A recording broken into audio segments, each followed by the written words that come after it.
What's up, everybody? It's AJ with etrailer.com. Today we're going to be checking out the Shocker Hitch XRC. So it's going to be the drop ball combination with the shock absorber up top. So what this does is it takes some of that chucking from the trailer and that movement and absorbs it here so it doesn't transfer up to the steering wheel when you're driving. And then of course it's got the drop ball attached right here. That way you can level out those trailers and trucks. If the trailer's too low and the truck's too high, or whichever combination, it can make that work.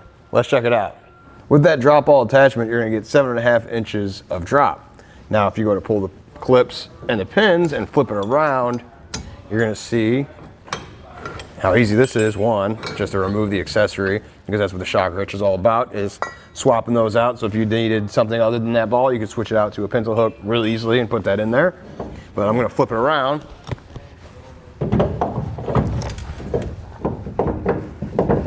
And show you while it's in here loose, that when you put it in the rise position, our pin's in place there, that you don't really get any rise whatsoever. You see it's just pretty much even with the hitch here. So just keep that in mind when you're wanting to use it. We got the clips on the end and the pins that go through. I like how the pins are nice and sturdy. The handle takes a little bit to move it around, but the fact that it's a big handle, you can fit some fingers in there to help you pull that out. Really helps out, just because, you know, these are big, and when you go to put them in, you need that grip to get to go through. Now, we noticed on some of the other ones, sometimes the powder coat can be built up on the holes here to put that pin in. Sometimes you have to kind of work it a little bit, but the more you do that, the easier it'll get.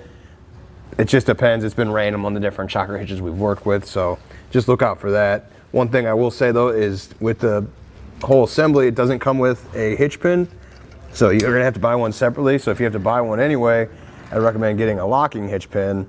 And then the only problem with that though is it leaves out our pins up here that hold our accessory in place. But a Third Rule has a 3-lock set you can get, so you can lock the hitch, the shank to the hitch, and then you can lock the pins in here so your accessory is locked up. That way nobody can take it out of the hitch and nobody can take the accessory.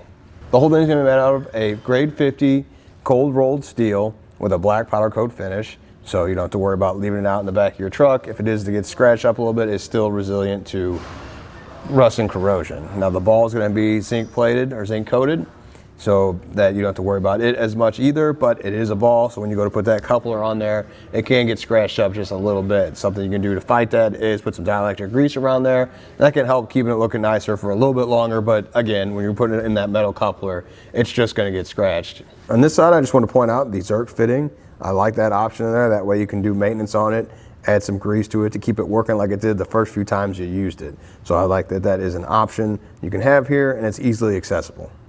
You can get a 2-inch ball or a 2 5/16 ball with the drop ball setup. The one thing I will say is it's probably best to get the whole assembly or the whole accessory, so you get the drop ball mount and just get another one and put the 2 5/16 on that one, because the whole purpose of the Shocker hitch is to swap accessories very easily. Just pulling those pins and getting rid of the drop ball mount. You can put a pintle hook in there instead, a clevis pin. You can put in a double ball mount. That one's going to have the 2-inch and 2 5/16 on the same one, where you can just flip it and use it as you need to. I like the accessories for this, that you can do that so easily, because I don't want a bunch of assemblies in the back, a bunch of ball mounts sitting back there for different occasions. I like to have just these little accessories. It takes up far less space, and it's really quick to put them into place and get going. With our truck backed up, we're going to lower the trailer down on there. We got our 2-inch ball on there. Looks like the coupler's going pretty easily down. There we go. Now we're going to latch it into place, and then we'll bring our jack up. Make sure it's out of the way. With that all done, we're going to attach our safety chains and hit the road. Overall, I like the Shocker Hitch XRC. I like the shock absorbent here that's built in to help with that chucking in the trailer. Didn't feel it when I was driving down the road. And then the fact that you can swap out any accessory you need, I like that part of it too. So if you get some kind of different trailer, different boat setup, maybe even a different truck, you can get a different accessory, get a 2 5/16 ball if that's what you need, or a pencil hook, and switch that out. And I don't have a bunch of these big assemblies in the back of the truck or in the garage.